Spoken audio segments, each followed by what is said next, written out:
बिहार का अगला मुख्यमंत्री कौन? मनोज तिवारी ने दिया बड़ा अपडेट। नीतीश कुमार ने बदली बिहार की तस्वीर, मनोज तिवारी की तारीफ। नीतीश हमारे नेता थे, हैं और रहेंगे, मनोज तिवारी का बड़ा बयान। बिहार की सियासत एक बार फिर गर्मा गई है और इस बार चर्चा के केंद्र में मनोज तिवारी हैं। रोहतास की डेरी पहुंचे बीजेपी सांसद और भोजपुरी सिंगर मनोज तिवारी ने ऐसा बयान दिया है जिसने राजनीतिक हलकों में हलचल तेज कर दी है। उन्होंने साफ तौर पर कहा कि आगामी 10 अप्रैल तक ये तय हो जाएगा कि बिहार का अगला मुख्यमंत्री कौन होगा। डेरी में एक कार्यक्रम में शामिल होने पहुंचे मनोज तिवारी ने मीडिया से बातचीत के दौरान कई अहम मुद्दों पर अपनी राय रखी। सबसे पहले उन्होंने मौजूदा मुख्यमंत्री नीतीश कुमार की जमकर तारीफ की। उन्होंने कहा कि जिस परिस्थिति में नीतीश कुमार को बिहार मिला था उस समय राज्य की स्थिति बेहद चुनौतीपूर्ण थी, लेकिन आज वही बिहार विकास की नई दिशा में आगे बढ़ रहा है। मनोज तिवारी ने कहा, नीतीश कुमार जी ने बिहार को जहां से उठाया था आज उसे एक नई पहचान दिलाई है। उन्होंने राज्य की छवि को पूरी तरह बदलने का काम किया है। आज पूरे देश में बिहार को एक नए नजरिए से देखा जा रहा है और उसका श्रेय नीतीश कुमार को जाता है। उन्होंने ये भी स्पष्ट किया कि नीतीश कुमार उनके नेता हैं और आगे भी रहेंगे। ये बयान ऐसे समय में आया जब बिहार की राजनीति में नेतृत्व को लेकर कई तरह की अटकलें लगाई जा रही हैं। बीजेपी और जेडीयू के समीकरणों के बीच सवाल लगातार उठ रहा है कि आने वाले समय में मुख्यमंत्री पद की जिम्मेदारी किसे सौंपी जाएगी। मनोज तिवारी के बयान का सबसे अहम हिस्सा वह था जिसमें उन्होंने 10 अप्रैल तक नए मुख्यमंत्री के नाम के सामने आने की बात कही। इससे संकेत मिलता है कि बिहार में सियासी बदलाव की प्रक्रिया तेज हो चुकी है और बहुत जल्द कोई बड़ा फैसला सामने आ सकता है। सीएम नीतीश कुमार की उम्र को लेकर उठ रहे सवालों पर भी मनोज तिवारी ने अपनी प्रतिक्रिया दी। उन्होंने कहा, उम्र तो हर किसी के जीवन का एक हिस्सा है।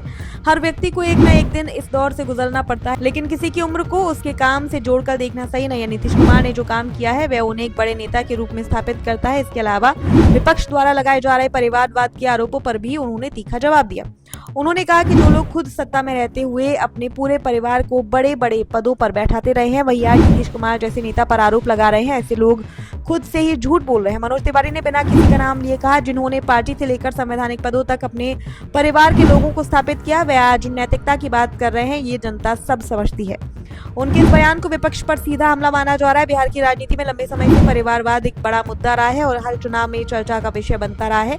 डेरी में आयोजित इस कार्यक्रम के दौरान स्थानीय नेताओं और कार्यकर्ताओं की भी बड़ी संख्या मौजूद रही। मनोज तिवारी ने कार्यकर्ताओं में उत्साह बढ़ने का भी काम किया और कहा कि आने वाले समय बीजेपी के लिए बेहद अहम है। उन्होंने ये भी संकेत दिया कि पार्टी आने वाले राजनीतिक समीकरणों को लेकर पूरी तरह तैयार है और जो भी फैसला होगा वह बिहार के हित में होगा। बिहार की मौजूदा राजनीतिक स्थिति को देखते हुए मनोज तिवारी का बयान काफी महत्वपूर्ण माना जा रहा है। खासकर 10 अप्रैल की समय सीमा को लेकर दी गई जानकारी ने राजनीतिक चर्चाओं को और तेज कर दिया है। अब सबकी नजरें इसी तारीख पर टिकी हैं कि आखिर